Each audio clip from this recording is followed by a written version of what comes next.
আজ হচ্ছে স্পেশাল শুক্তো। এই যেখানে সবজি ভাজা বসানো হয়েছে, আলু আর পেঁপে। এইবার ভাজা হচ্ছে কুমড়োটা, আর বাকি সবজিটা এবারে ভাজতে দিয়েছি। তো এই সবজিগুলো সব ভাজা হয়ে গেলে শুক্তো হবে। শুক্তোটা মোটামুটি সব কিছু মশলা টশলা রেডি করার পর শুক্তো বানিয়েও নিয়েছি।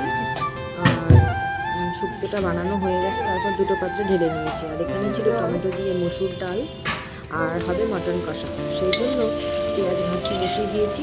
একটু জিরে, শুকনো লঙ্কা আর তেজপাতা, গোটা গরম মশলা ফোড়ন দিয়ে পেঁয়াজটা ভাজতে বসিয়ে দিয়েছি। তারপর মশলা দিয়ে মাটনটা কষানো হবে। তো আজকে রান্না কাটেই হচ্ছে, বড় কড়াইতে করে মাটনটা কষাবো। প্রেশার কুকারে দেবো না, কড়াইয়ের ভিতরেই মাটনটা সেদ্ধ হবে। ঢাকা দিয়ে দিয়ে কষতে হবে।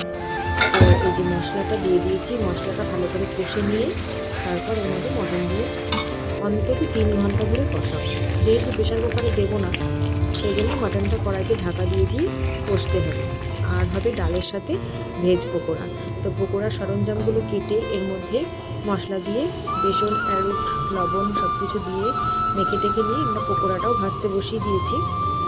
পকোড়াটা ভাজা হয়ে গেলে প্রথম একবার ভাজা হবে, তারপরে আর একবার করে ভাজা হবে। পকোড়া ভাজা কমপ্লিট হয়ে গেলে তারপর সবাইকে খেতে দিয়ে দেবো।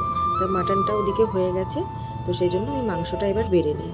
মাংসটাও বাটি বাটি করে বেড়ে নিয়েছি, এবার যাই সবাইকে খেতে দিয়ে আসি।